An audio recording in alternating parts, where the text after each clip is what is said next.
Dear friend, now we start CBSE NCERT book Standard 10 Chapter 6 Theorem 6.1।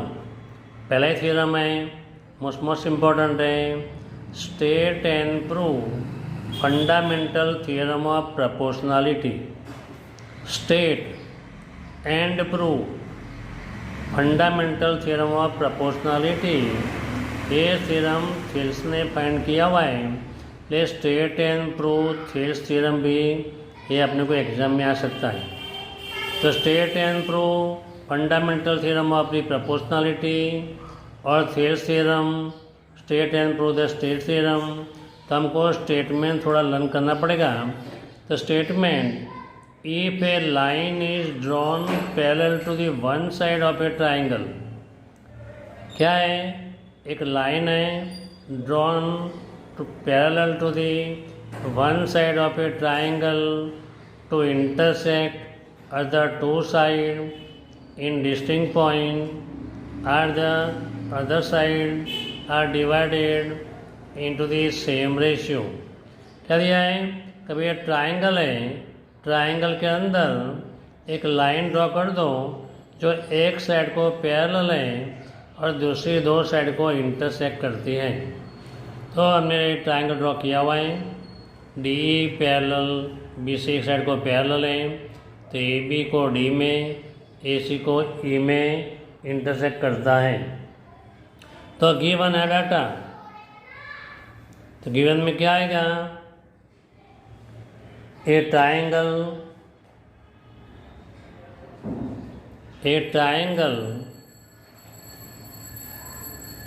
A B C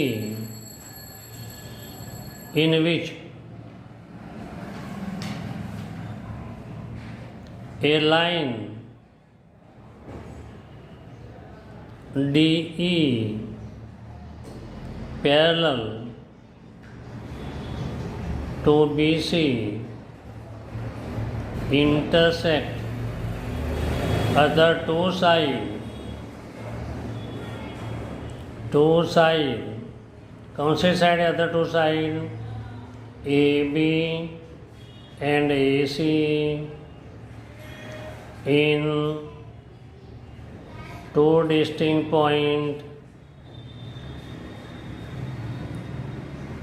points D and E respectively.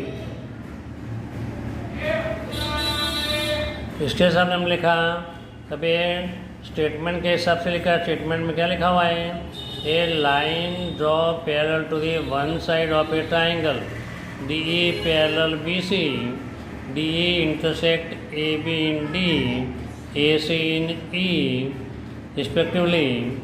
अभी to prove, we have to prove, हमको क्या prove करने का है, तो जो line cut by this parallel line in two line segment are in same proportion AD upon BD, we have to prove AD upon BD equal to AE upon EC।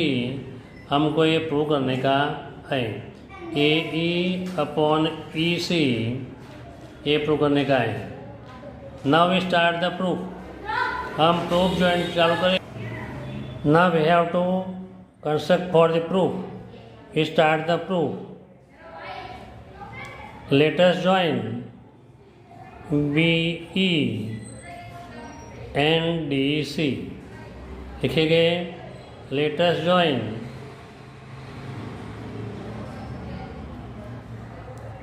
BE and DC। Now we draw the DM perpendicular AC, DM perpendicular AC and EN perpendicular AB, EN perpendicular AB। हमने वो construct किया।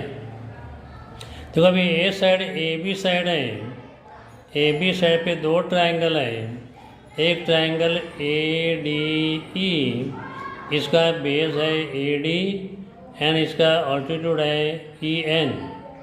दूसरा triangle है E D B, इसका base है ये obtuse angle triangle बन गया, इसलिए इसका ऑल्टीट्यूड बार होगा। ये कौन सा एल्टीट्यूड है? E N. कौन सा है? E N. तो ए साइड पे दो ट्रायंगल है A D E and B D E.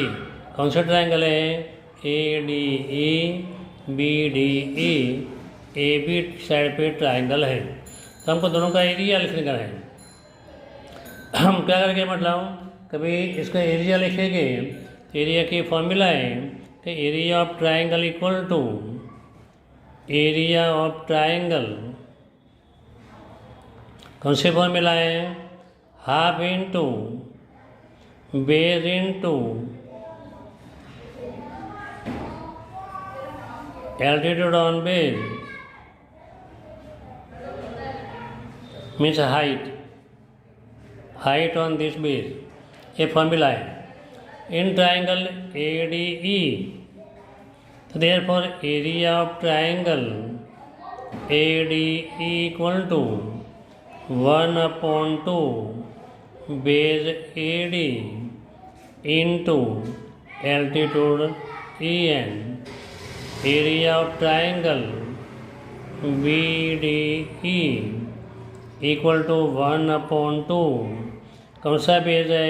B D base है, एल्टीट्यूड ए एन, तो into B D into E N. अभी ए साइड पे सेम को अभी टू ट्रायंगल मिलेंगे A D E and C D E. तो area of triangle A D E equal to 1/2। A side के लिए ए ई base है और डी एम एल्टीट्यूड है, तो A E into D M altitude है।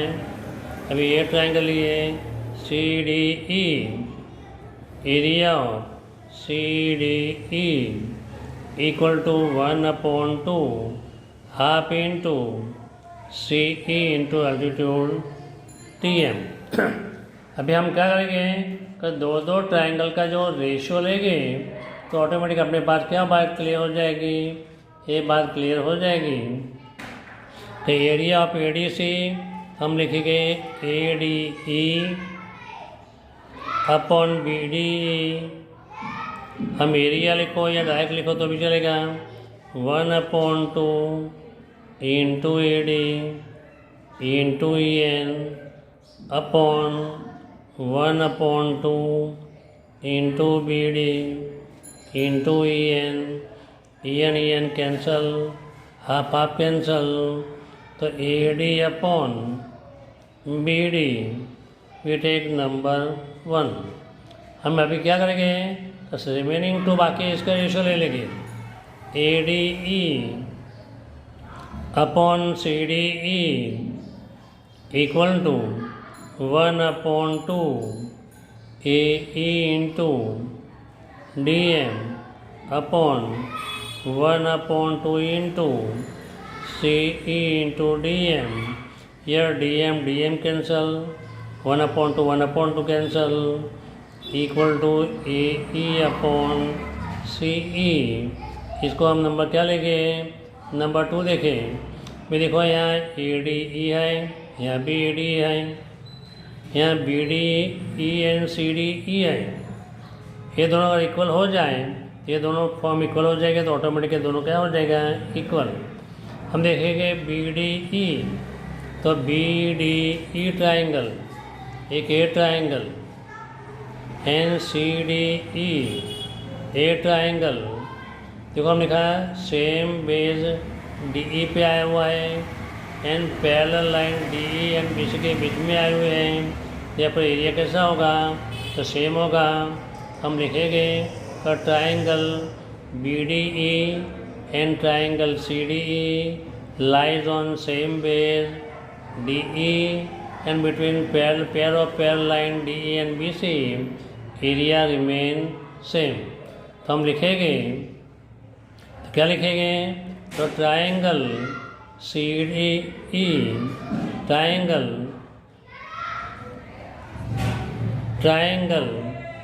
BDE and triangle CDE lies on same base DE and lies between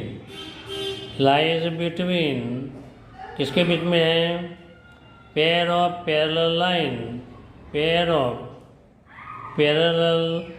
lines DE and BC. Therefore area of two triangles remain same.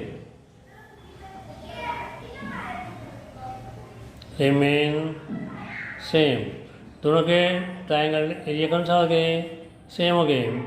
Therefore area of BDE equal to area of CDE।